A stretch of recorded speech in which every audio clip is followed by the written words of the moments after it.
Oui, rebonjour, bon sabbat à tous. Je voudrais commencer ce sermon en citant un passage pas un passage, c'est un livre d'un historien. Je vais partager le nom et tous les détails dans un instant. Il dit, ils se réunissaient dans des salles privées ou des petites chapelles et c'est organisé sur le modèle de la synagogue. Chaque assemblée était appelée ecclesia, terme grec désignant l'assemblée populaire des gouvernements municipaux. Les esclaves étaient les bienvenus et aucune tentative n'était faite pour les libérer. Mais ils étaient réconfortés par la promesse d'un royaume dans lequel tout pourrait être libre. Ils étaient principalement issus de la classe ouvrière, avec une poignée de membres de la classe moyenne et occasionnellement un membre de la classe supérieure plus riche. Ils menaient, pour la plupart, une vie ordonnée et laborieuse, financier des missions et collecte des fonds pour d'autres. Les femmes font partie des congrégations et parfois accèdent à une certaine notoriété. Lucien, vers 160 après Jésus-Christ, décrit les chrétiens en disant « Les imbéciles, méprisant les choses terrestres et les considérer comme appartenant à tous en commun. » Une génération plus tard, Tertullien déclare que nous, chrétiens, avons tous en commun, sauf nos femmes. Je viens de lire un extrait de l'histoire de la civilisation, volume 3, chapitre 28. Ça, c'est un livre que j'ai eu ici avec moi. Il y a 12 volumes, tomes, 12 tomes. Ça, c'est sur tome 3, chapitre 28 de Will Durant, concernant l'Église primitive vers 90 après Jésus-Christ. J'ai trouvé ce dernier commentaire, bien sûr, très intéressant. J'ai voulu commencer le sermon d'aujourd'hui par cette citation pour vous faire connaître la manière dont un historien laïque a décrit l'unité et le but commun de l'Église primitive.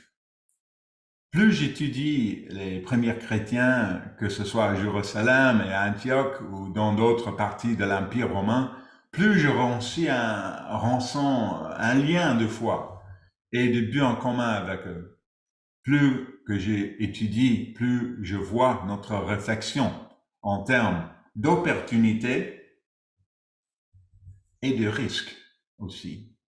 Will Durant n'était pas un homme religieux, il était en fait un agnostique.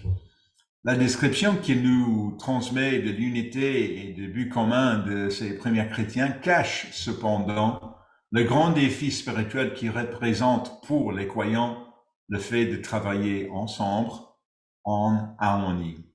Donc, s'il vous plaît, reportez-vous à Philippiens 1, Philippiens, premier chapitre, verset 27. Philippiens 1, verset 27. Et voyons ici comment l'apôtre Paul encourage les frères et sœurs de Philippe à se réunir malgré leurs différences. Philippiens 1, verset 27. Seulement, conduisez-vous d'une manière digne de l'évangile de Christ, afin que soit que je vienne vous voir, soit que je reste absent, j'attends dire de vous que vous demeurez ferme dans un même esprit, combattant d'une même âme pour la foi de l'évangile. Aujourd'hui, je voudrais examiner en détail ce que cet enseignement de Paul signifie en ce qui concerne l'unité de l'Église, tant que pour eux, et pour nous. Margaret Mead, célèbre auteure américaine du XXe siècle, écrit un jour « Souviens-vous toujours que vous êtes absolument unique, comme tout le monde. » Oui, il s'agit d'une plaisanterie, bien sûr. Cependant, chacun d'entre nous a un ensemble unique d'expériences de vie. Nous apportons nos espoirs, nos craintes, notre immaturité, notre orgueil et notre aveuglement face à nos propres défauts partout où nous allons, y compris dans l'Église. Et pourtant, Paul leur dit ainsi qu'à nous de marcher ou conduisez d'une manière digne de l'évangile de Christ. Et pourquoi Paul dit-il cela? Et que signifie d'être un même esprit? Will Durant déclare à la page 604 de ce même volume, les disciples du Christ, il dit, les disciples du Christ, au cours des 3 premiers siècles, se sont divisés en une centaine de croyances. Il poursuit en énumérant les gnostiques, marciens, Montanus, les encrétistes, les docétistes. Il continue, franchement, il continue avec d'autres noms dont nous n'avons jamais entendu parler. Nous pouvons nous demander qui, quoi était à l'origine de tous ces mouvements, mais cela n'importe-t-il? Et la situation est-elle vraiment différente d'aujourd'hui? Aujourd'hui, nous allons analyser les différentes parties de Philippiens 1, verset 27, et examiner leur implication pour nous. Ça, c'est notre but aujourd'hui. Ce verset comporte 3 parties que je souhaite aborder. Qu'est-ce que cela signifie? Conduisez-vous d'une manière digne de l'évangile de Christ. Qu'est-ce que cela signifie? Vous demeurez ferme dans un même esprit. Et finalement, qu'est-ce que cela signifie? Combattre d'une même âme pour la foi de l'évangile. Ce faisant, j'espère que nous nous demanderons que puis-je faire pour mettre en pratique ce verset dans ma vie? Chacun d'entre nous, j'espère, nous se demandera ce que ce verset signifie pour lui. Le titre du message d'aujourd'hui est tiré de ce verset et donc lutter ensemble pour la foi de l'évangile. Et il est lié avec d'autres sermons que j'ai faits sur notre rôle dans l'Église. Bon, revenons à notre premier point. Conduisez-vous d'une manière digne de l'évangile du Christ. Restons ici dans Philippiens 1, verset 27, mais cette fois, je veux lire la première partie de la Bible de Sommer. Avant, j'ai lu le passage de ma Bible ici, Louis II, nouvelle édition de Genève. Maintenant, la Bible de Sommer, il dit, quoi qu'il en soit, menez une vie digne de l'évangile de Christ, en vrai citoyen de son royaume. Intéressant. Quoi qu'il en soit, c'est ainsi que la Bible de Sommer traduit seulement. Quoi qu'il en soit. Seulement ne rendent pas tout à fait le sens du mot grec mona. Quoi qu'il en soit, rend mieux ce sens, je crois. À quoi Paul pense-t-il? Qu'est-ce que cela signifie? Quoi qu'il en soit. Je pense que nous parlons de difficultés financières, de problèmes de santé, de plans qui tournent mal, des trahisons, de l'injustice, et les gens passent. Quoi qu'il arrive, ça c'est le sens. Quoi qu'il arrive, nous devons garder à l'esprit que nous devons mener une vie digne de l'évangile de Christ. Vous savez, j'ai découvert que je dis parfois des choses stupides, oui, et désagréables, surtout si je suis stressé, si je me sens pas bien, si j'ai faim, si je suis fatigué, ou si j'ai eu une mauvaise journée. Oui, ça arrive. Et je crois que peut-être pour vous aussi. Et lorsque cela se produit, mon esprit humain semble prendre le dessus sur l'Esprit de Dieu en moi. Et c'est dans ces moments-là que la désunion avec ceux qui m'entourent entre en jeu. C'est à ce moment-là que les conflits surviennent. C'est à ce moment-là que je commence à juger les intentions des autres. C'est alors que je ressens le besoin de défendre mes droits. Que signifie ça? Oui. Voilà. Donc, est-ce que ça arrive avec vous aussi? Probablement oui. Et ça crée les problèmes entre nous. Et aussi, que signifie l'évangile de Christ? J'espère que nous le savons. L'évangile de Christ est l'évangile que Jésus-Christ est venu proclamer, comme nous le lisons dans Marc 1, verset 16. C'est la bonne nouvelle du royaume de Dieu. Oui. Le royaume de Dieu représente un temps de paix, d'amour, de joie. Un temps où nos désirs humains seront soumis à Dieu et où il y aura une direction parfaite. Je crois que ce verset, la première partie de ce verset dans Philippiens 1, verset 27, nous rappelle que notre comportement, quelles que soient les circonstances, doit refléter celui de Jésus-Christ et celui qui sera attendu, nous dans le royaume de Dieu. Combien de fois, le Christ a-t-il été sarcastique dans ses commentaires à ses disciples? Combien de fois a-t-il perdu le contrôle et dit des choses blessantes parce qu'il était en colère? Combien de fois a-t-il permis à sa nature humaine de repousser l'Esprit de Dieu qui travaille en lui?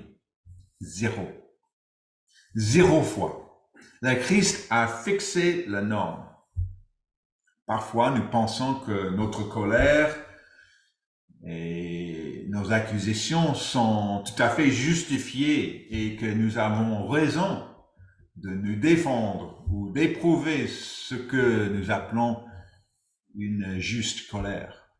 Comme le Christ renversant les tables dans le temple. Mais considérons-nous la possibilité que cet orgueil et peut-être nos sentiments de supériorité envers quelqu'un d'autre qui nous cause de nous mettre en colère ou de les juger de façon sévère. Voyons comment l'apôtre Pierre décrit le comportement de Christ. Je vous invite à reporter à 1 Pierre 2.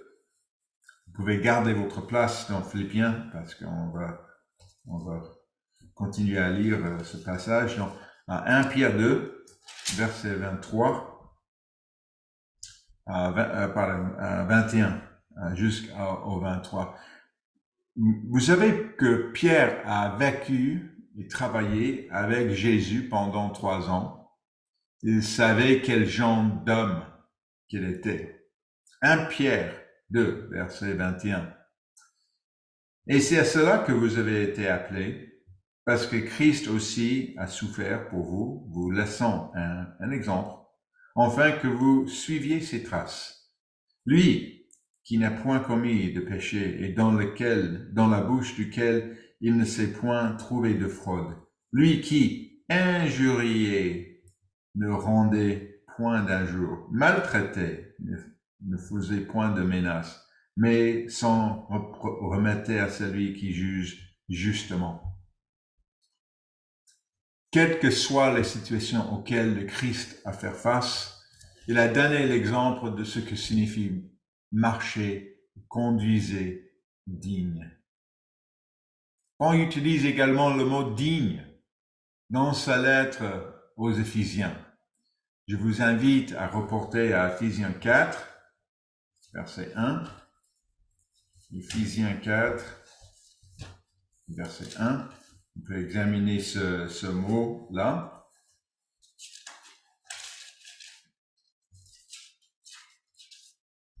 Dans Éphésiens 4, verset 1, il dit « Je vous exhorte donc, moi, le prisonnier dans le Seigneur, à marcher d'une manière digne de la vocation que vous a été adressée. » Le terme « digne » utilisé ici en grec est le même que celui utilisé dans l'épître aux Philippiens, dans chapitre 1, verset 27. Il s'agit du mot grec « axios », A-X-I-O-S, axios, qui nous a donné en français le mot axe, comme l'axe d'une rue.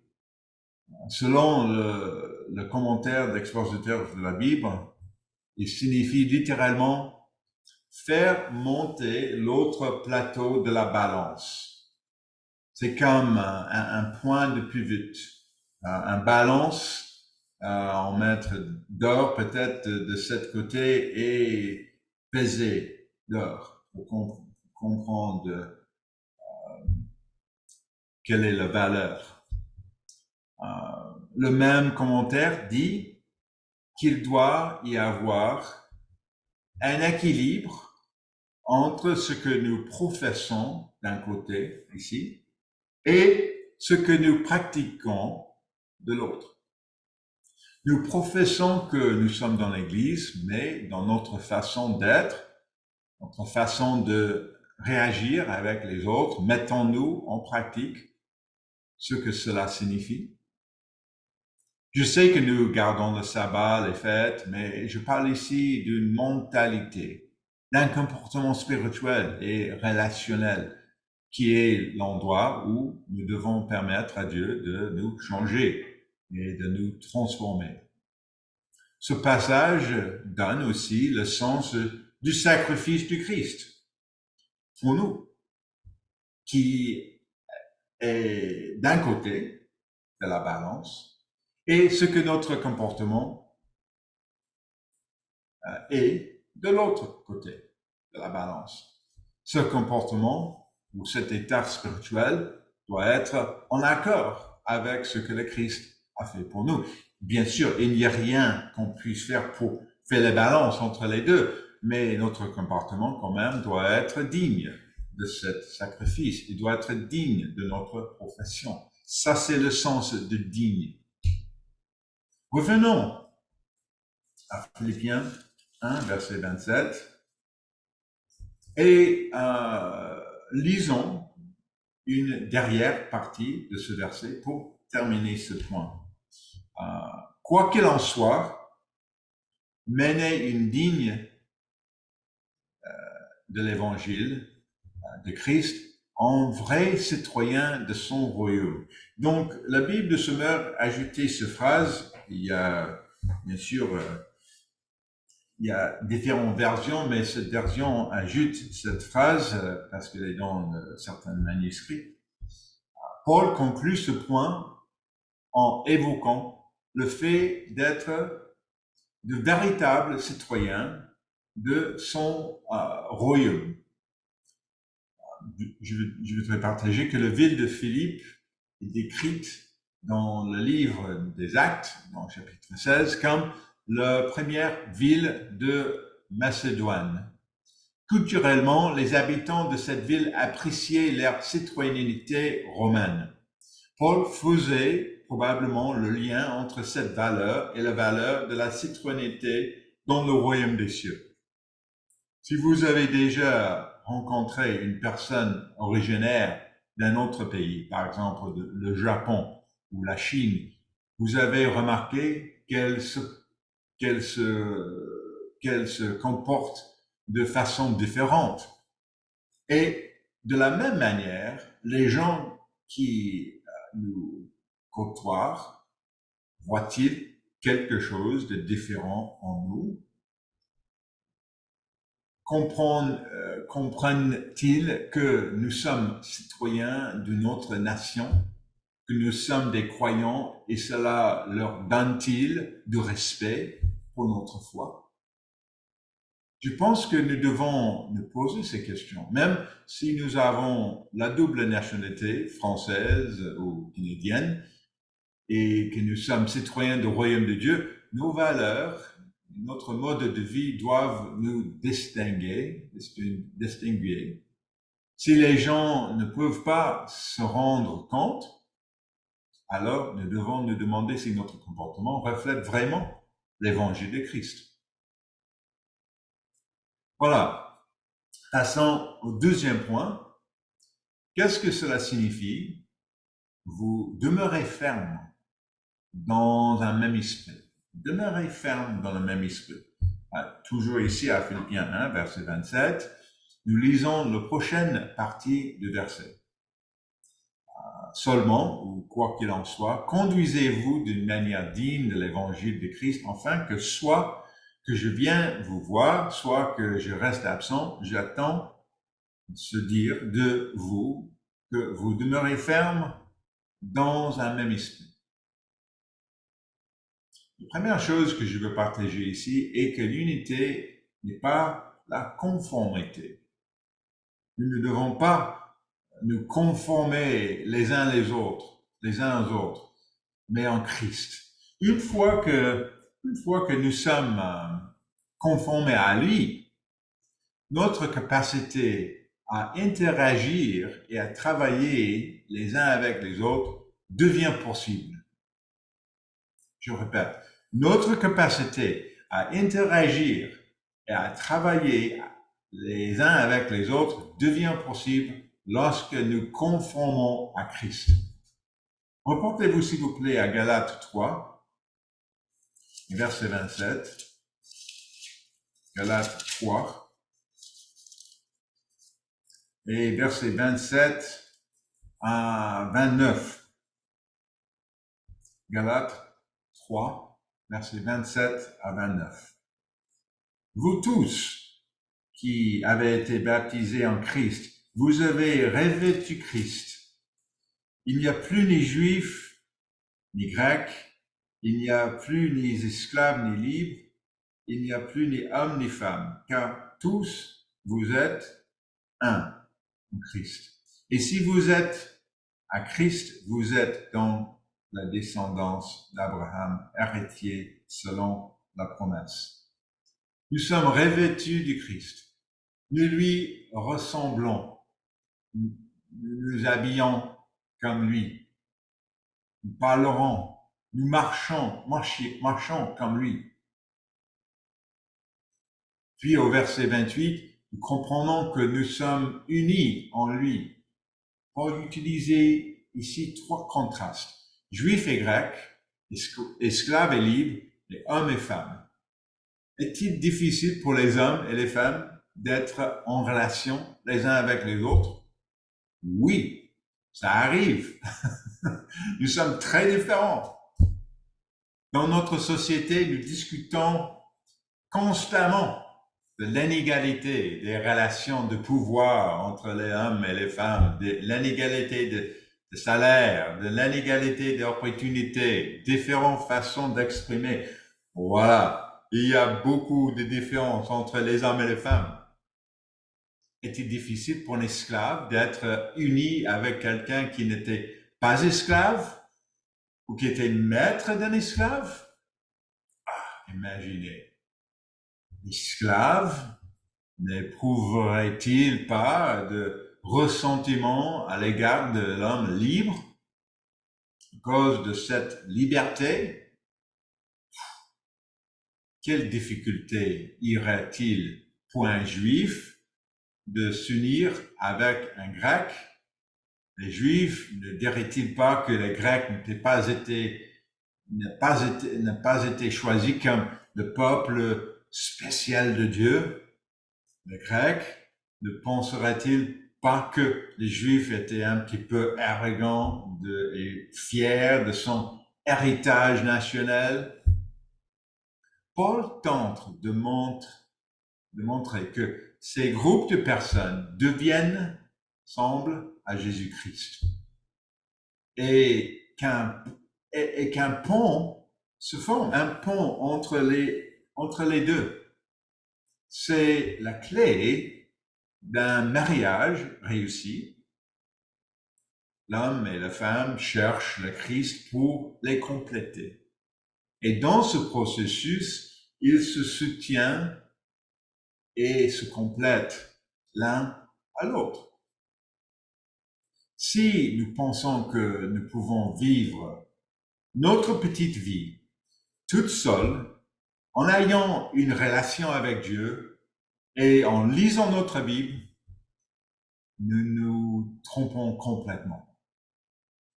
Nous sommes appelés dans l'Église à nous servir les uns des autres, à nous soutenir les uns les autres, à nous aimer inconditionnellement.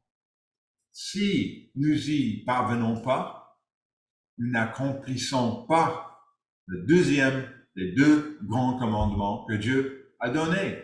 Aimer Dieu et aimer son prochain. Aimer Dieu et aimer son prochain. Reportez-vous s'il vous plaît à Matthieu 7, verset 12, pour voir le mot de Christ à ce sujet. Matthieu 7, verset 12.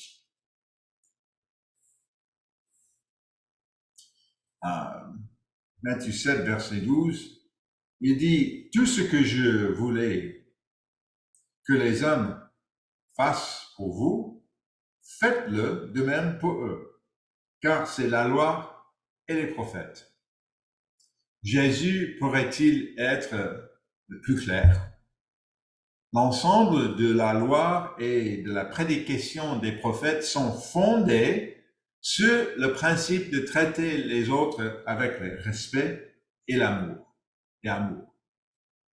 Il fait également le lien avec un passage dans l'Ancien Testament, c'est pas nécessaire de les reporter, mais il cite Lévitique 19, verset 18, qui dit tu ne te vengeras point et tu ne garderas point de rancune contre les enfants de ton peuple. Tu aimeras ton prochain comme toi-même. Je suis l'Éternel. Donc ça, c'est les citations et il répète. Le Christ a même dit d'aimer nos ennemis et de prier pour ceux qui nous maltraitaient. Si c'est ainsi que nous traitons nos ennemis, comment sommes-nous censés traiter encore mieux nos frères et sœurs dans l'Église et nos amis? Il est certain que nous ne pouvons jamais avoir de rancune ou de ressentiment à l'égard de nos frères et sœurs dans l'Église. Ce serait un péché. Ce serait un péché. L'expression « vous demeurez ferme » en grec est un simple mot, steko. Steko. S-T-E, accent aigu, K-O. Steko. Nous voyons ce terme utilisé en référence à la résistance à Satan, notre adversaire. Nous le voyons dans la référence de l'armure de Dieu dans Éphésiens 6. Nous le voyons en référence au fait de rester fidèle aux voies de Dieu. Donc ça, c'est le terme qui est utilisé souvent dans d'autres contextes de la Bible. N'est-il pas intéressant que Paul utilise ce terme à propos de l'unité dans l'Église entre frères et sœurs? Réfléchissez-y. L'unité exige le même niveau de dévouement et de persévérance que la lutte contre les attaques de Satan. Ce n'est pas facile. Nous pouvons si facilement nous offenser les uns les autres. Nous pouvons facilement décider que nous en avons assez et nous retirer des autres. Est-ce que ça, c'est vraiment que le Christ attend de nous? Il y a plusieurs années, le pasteur Gary Petty a donné une conférence, une séance à la conférence générale des anciens à Cincinnati, intitulée désillusionné par l'Église. Je n'ai jamais vu autant de personnes assister à une session de formation. Des personnes ont été blessées par les frères et sœurs dans l'Église. Mais au lieu d'abandonner, de s'affliger, de se séparer, Paul dit « demeurez ferme ». Demeurez ferme. Il ne parle pas ici uniquement de rester ferme au niveau doctrinal. Il faut ce genre d'engagement les uns envers les autres, ce genre de persévérance. Bien sûr, cette expression « demeurer ferme » contient un élément de s'opposer à un mauvais comportement. Mais parfois, ce mauvais comportement peut venir de nous-mêmes. Y sommes-nous aveugles? Est-ce que nous nous en remportons? Ou est-ce que nous le justifions en nous donnant des excuses? Voilà. Venons-en à un autre dernier point. Que signifie combattant d'une même âme pour la foi de l'Évangile? Donc, nous sommes ici à Matthieu. Donc, c'est ici que toute cette discussion devient très pratique et très concrète. Donc, reportez-vous à nouveau à Philippiens 1, verset 27, et lisons la dernière partie de ce passage. Philippiens 1, verset 27. J'entends dire de vous que vous demeurez ferme dans un même esprit, combattant d'une même âme pour la foi de l'Évangile. Qu'est-ce que ça veut dire? Le terme grec est mieux rendu par combattant ensemble. Ensemble, c'est le mot ensemble. Combattant ensemble. Même la Bible de Sommer dit luttons ensemble. Luttons ensemble. C'est quelque chose que nous faisons ensemble. Comme je l'ai dit, si vous battez seul, c'est que vous faites fausse route. Le niveau de confiance est tellement basé dans notre société qu'il est difficile pour les gens d'aujourd'hui de faire confiance à une organisation, de croire qu'ils ne seront pas contrôlés ou manipulés. Et ce sentiment peut nous affecter. Il peut nous amener à ne pas vouloir travailler ensemble pour une cause commune. Le mot combattre et lutter dans la Bible de Sommer ont une connotation militaire. Mais en réalité, le terme provient du domaine de l'athlétisme. C'est difficile à prononcer. Le mot grec est son hétélo, qui vient de deux mots. Son, qui veut dire union, ou avec, ou ensemble, et athleo, c'est A-T-H-L-E-O, qui signifie jouer des sports compétitifs, comme une équipe qui travaille ensemble pour gagner une compétition. Cela nécessite des efforts coordonnés, de la pratique. Si nous voulons gagner le match, il faut pratiquer, il faut travailler ensemble, il faut avoir une communication très claire. Et aussi, l'expression « une même âme » vient de l'idée d'un seul homme. C'est comme si nous étions une seule ou même personne. Comme j'ai mentionné, le mari et la femme doivent devenir une seule et même personne. Nous lisons cela dans Genèse 2, versets 24 et 25. Jean 7, c'est pas nécessaire d'y reporter, mais Jean 7, versets 20 à 23 raconte que le Christ a prié pour que nous soyons un comme lui et le Père sont un. Donc ça c'est le sens de un, une même âme. Citons à nouveau Will Durant à propos de l'Église primitive. Il déclare: une seule foi unissait les congrégations dispersées. Le Christ était le Fils de Dieu. Il reviendrait pour établir son royaume sur terre, et tous ceux qui croiraient en lui seraient récompensés par la félicité éternelle lors du jugement dernier. Ça, c'est à la page 603. Dans l'Église, nous savons et comprenons que les chrétiens, l'Église primitive, croyons qu'ils seraient récompensés par la vie éternelle. Ça c'est notre expression.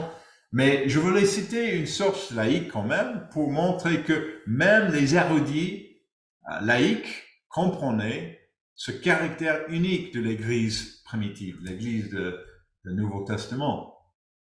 Et ce, pourquoi nous luttons et travaillons ensemble. C'est pour la foi de l'Évangile. La foi, dans ce sens, signifie un ensemble de croyances. Nous travaillons ensemble dans l'unité pour représenter ce corps de croyances, pour la prêcher, si tel est notre rôle, mais minimum pour la vivre. Donc, nous avons tous la responsabilité de la vivre. Et au cours des siècles qui ont suivi la fondation de l'Église, l'hérésie s'est introduite dans l'Église. Ce que Paul, Pierre et Jean ont prêché a été oublié. Dans la même discussion, Will Durant explique qu'au IIe siècle, il y a eu des disputes sur la date de retour de Christ. Finalement, l'Église catholique, ça c'est dans le 3e, 4e, bien sûr, cet nom est écrit un petit peu après, mais finalement, l'Église catholique décida que le royaume des cieux était déjà sur la terre. Et elle a introduit l'idée d'aller au paradis, au ciel, après la mort. Permettez-moi de citer à nouveau Will Durant de son même volume 3. Il dit ici, même la croyance au millénium fut découragée par l'Église, entre guillemets, il parle ici de l'Église catholique, et finalement condamnée.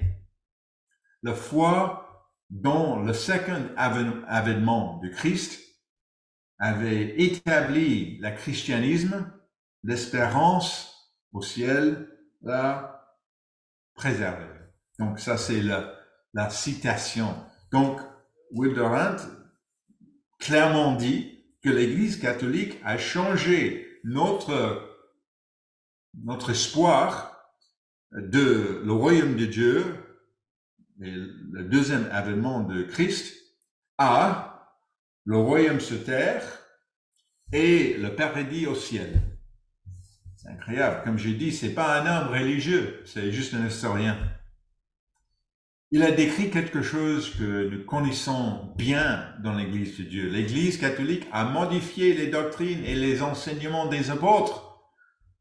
Elle a introduit l'idée d'aller au ciel. Elle a dit aux gens que le royaume de Dieu était sur terre. Nous devons nous soutenir mutuellement dans l'étude et la préservation du message du Christ et les apôtres sur le royaume de Dieu, avec ses lois et ses objectifs, et ne pas permettre à l'hérésie d'entrer dans l'Église.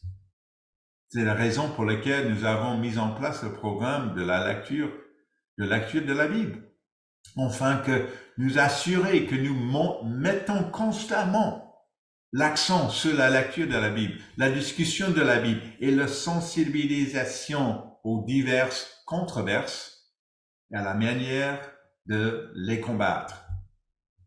Faire ces choses n'est pas le travail du ministre, c'est le travail de toute l'Église. Cela nous donne un but commun. De quoi les Juifs et les Grecs parlèrent-ils à l'époque de l'Église au premier siècle? Ils parlent de leur foi commune. De quoi est-ce que je parle quand je vois nos frères et sœurs en Afrique de l'Ouest, à Madagascar, d'autres parts? Je parle de notre foi commune. Sommes-nous enthousiastes à ce sujet? Dans Philippiens 1, il y a également un lien avec Jude 3, qui fait référence à l'évangile de la foi délivré une fois pour toutes. Un évangile qui n'a pas été réinterprété. Reportez-vous à Jude 3 et 4, et on peut lire ça ensemble. Jude 3, ça c'est juste avant le livre de l'Apocalypse. C'est juste un chapitre, donc c'est le verset 3 et 4. Il dit ici, Jude 3, bien-aimés, alors que j'ai désiré vivement vous écrire au sujet de notre salut commun, je me suis senti obligé de vous envoyer cette lettre pour vous exhorter à combattre pour la foi qui a été transmise aux saints une fois pour toutes. Car il s'est glissé parmi vous certains hommes dont la condamnation est écrite depuis longtemps, les impies, qui changent la grâce de notre Dieu en dérèglement et qui renie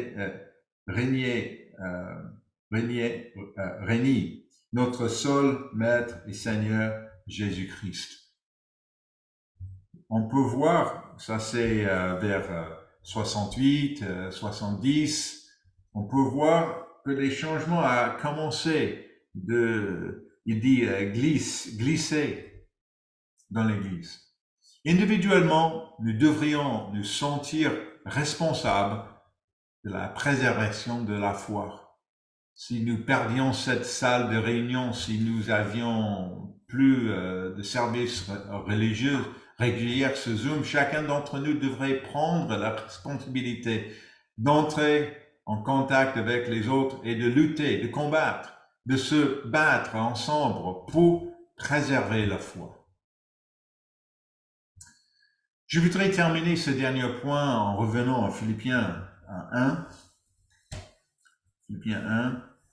et en lisant le verset 28, qui complète le pensée de ce verset 27, parce que c'est lié ensemble. C'est Philippiens 1, verset 27 à 28. Je vais juste commencer au milieu de 27. Combattant d'une même âme pour la foi de l'Évangile, sans vous laisser aucunement effrayer par les adversaires, ce qui est pour eux une preuve de perdition, mais pour de salut. Mais pour vous de salut. Lorsque nous comprenons la conformité au Christ et l'unité dans l'Église, nous pouvons avoir confiance dans notre façon de vivre. Nous avons besoin de cette confiance alors que le temps devient plus difficile. Allons-nous y arriver? Pourrons-nous prendre soin de notre famille? Nous vivons à une époque d'anxiété et cette confiance est un antidote à l'anxiété.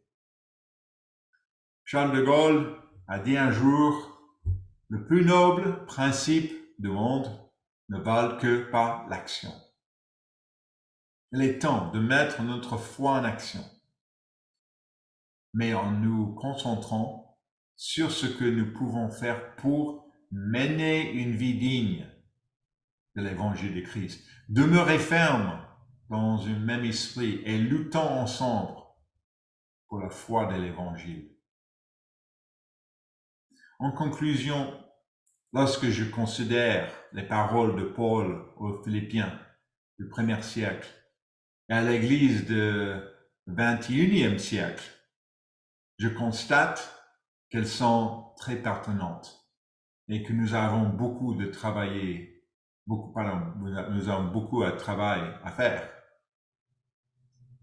Pour reprendre les mots de Martin Luther King Jr., c'est un homme très connu aux États-Unis et dans le monde entier, nous devons apprendre à vivre ensemble comme des frères ou périr ensemble comme des insensés. Will Durant a décrit une église primitive où régnait l'unité et la paix. Mais quelques années plus tard, il décrit des divisions et des changements doctrinaux. Qu'on ne dise pas cela de l'ère moderne de l'Église de Dieu. Cela dépend de chacun d'entre nous. Lutter ensemble pour la foi de l'Évangile. Merci. Et je souhaite un bon sabbat, un excellent sabbat et j'ai hâte d'avoir une petite discussion après l'Assemblée. Merci.